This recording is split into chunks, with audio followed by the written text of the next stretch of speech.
God says to Jeremiah. God tells Jeremiah, get up and go down to the potter's house, and there I will make you hear my word. He says, get up and go down.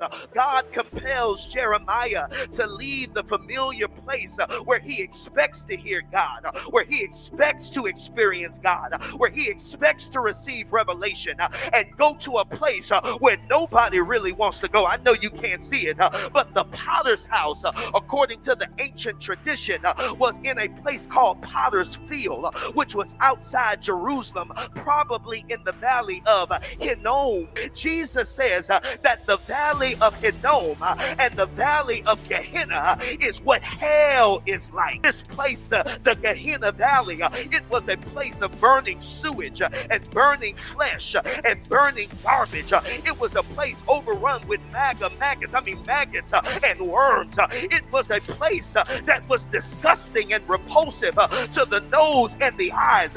This place, Gehenna, where the potter's house is, it was a place of an incinerator for the insignificant. It was the dump site of Jerusalem, and God sends him to hell in order for him to see just how gracious God is. Come here, child of God, because hell is a present phenomenon that is constantly being constructed for people living on the strings of insecure people with unearned social privilege. Maybe this is why the Native American theologian Deloria says religion is for people who are afraid of going to hell, but spirituality is for people who've been there and back. That's why I don't need creeds. I don't need recitations. All I need is an awareness that God is with me. Do I have any hell survivors in here today? I'm saying you don't have to die to go to hell. Some of us work in hell. Some of us are married in hell. Some of us go to school in hell. Some of us raise families in hell. Some of us spend years worshiping in churches that feel like hell. But I'm grateful that God has a word for me, even when my life takes a downturn to hell. Am I talking to anybody at the Fountain Church today that can give God glory that you are a hell survivor, and God can give you revelation in the middle of your hell? God does not abandon you when life goes south. God does not walk away from you when life turns down. God does not abandon you when things don't make sense. But your God is a hell walking God. Your God is a hell distinguishing God. Your God is a hell present God. Am I talking to anybody that can remember every time the Lord captured you in the middle of your hell? We want to make hell about the devil and make hell about where you go when you die. But I bet there are scores of poor folk who live in this state who know what it feels like to be in hell. I know there are millions of mothers who know what it means to have medical professionals not believe their pain and not believe their testimony.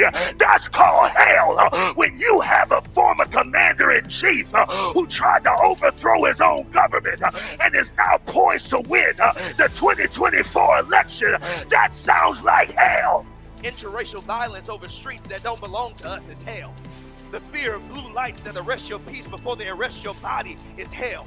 Politicians who elect their voters instead of voters electing their politicians is hell. Churches that worship traditionalism instead of worshiping God is hell. Some of us have been in hell all year long.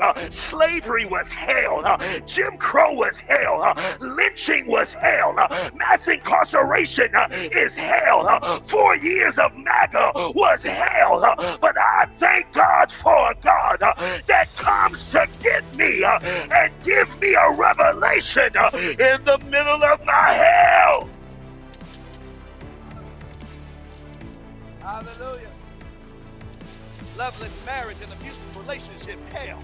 Drug addictions that numb your pain and ravage your peace, hell. Sometimes we feel like John Sartre, who says other people can be hell, but your God can give you a word in the middle of your hell. Go down and I'll make you hear my word. Y'all with me?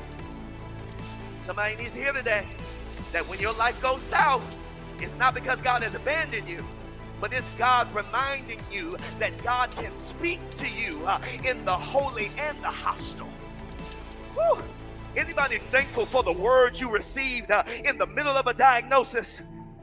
A word you received in the middle of the termination, a word you received in the middle of the demotion, the word you received in the middle of the divorce, the word you received in the middle of the breakdown, the word you received in the middle of the grief. Your God can speak to you in the holy and the hostile.